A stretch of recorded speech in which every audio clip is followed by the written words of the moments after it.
Alors, Instagram. Ils sont marrants eux. Ils fabriquent des canapés et ils veulent que je leur trouve des gros influenceurs qui n'ont rien à voir avec eux. Mais quelle galère! Edgar, pour cette campagne de marketing d'influence, faudrait qu'on se voit parce que là, ça va pas du tout, quoi. Mais justement, je me dis qu'ils vont dépenser leur argent inutilement. T'aurais pas une solution pour eux parce que là, moi, je rame. Tu veux qu'on leur donne quelques astuces? Carrément. Bon, tu veux un filon?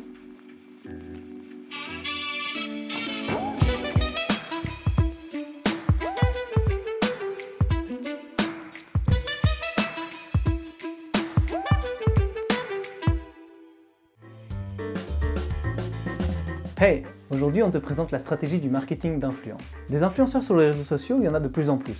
Parfois admirés, parfois critiqués. Mais comment collaborer avec eux? Et avec qui? Mais avant ça, le marketing d'influence, c'est quoi? C'est des collaborations entre une marque et un créateur de contenu pour donner de la visibilité à un produit ou à un service. Et c'est une stratégie plutôt efficace. Surtout quand on sait que 70% des adolescents font plus confiance aux influenceurs qu'aux célébrités traditionnelles. Au final, c'est un peu comme du bouche à oreille numérique.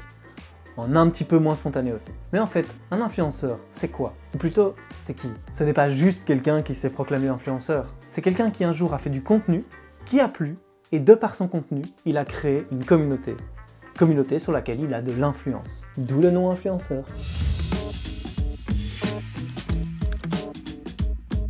D'abord, il y a les macro-influenceurs, qui sont ces personnalités qui ont des centaines de milliers, voire des millions d'abonnés. Leur audience est très grande, mais niveau engagement, c'est pas trop ça. Et en plus, collaborer avec eux, ça a un prix. Ensuite, tu as des micro-influenceurs. Ce ne sont pas des célébrités, mais ils ont une communauté engagée entre 1000 et 10 000 abonnés. Mais attention, même s'ils ont moins d'abonnés, ces derniers restent très actifs. Et enfin, last but not least, les nano-influenceurs. Ils ont moins de 1000 abonnés, mais ont un engagement très élevé. En travaillant avec eux, tu toucheras une audience très précise. Retiens bien que 61% des consommateurs interagissent au moins une fois par jour avec un influenceur.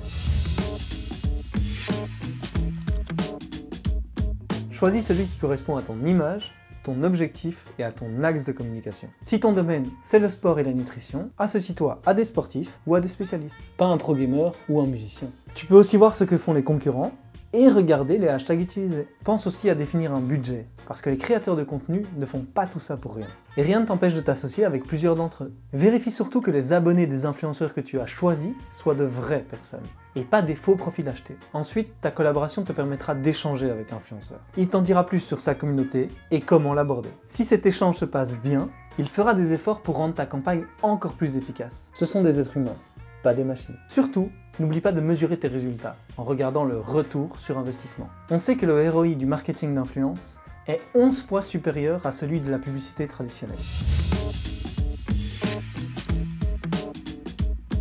Parlons d'Assos, de la marque, pas des associations. Ils ont réalisé une campagne en travaillant avec une multitude d'influenceurs. En ciblant des niches variées, ils ont touché des audiences précises, mais diversifiées. Assos a élaboré des styles vestimentaires propres à chaque influenceur, pour le toucher lui et sa communauté. Grâce à cette stratégie, ils ont présenté leurs produits et créé une proximité avec leur clientèle. Mais ils ont touché une cible large et diversifiée, tout en mettant en avant leur marque. Comme tu vois, ils ont proposé un concept à l'influenceur qui lui correspond et correspond à sa communauté. Mais surtout, n'oublie pas que c'est un échange. Si tu donnes, tu recevras. T'as maintenant toutes les clés en main pour comprendre ce type de marketing et peut-être même créer des collaborations. Alors, t'as capté? Si t'as pas capté ou que tu veux du contenu supplémentaire, clique sur le lien en description, tu comprendras.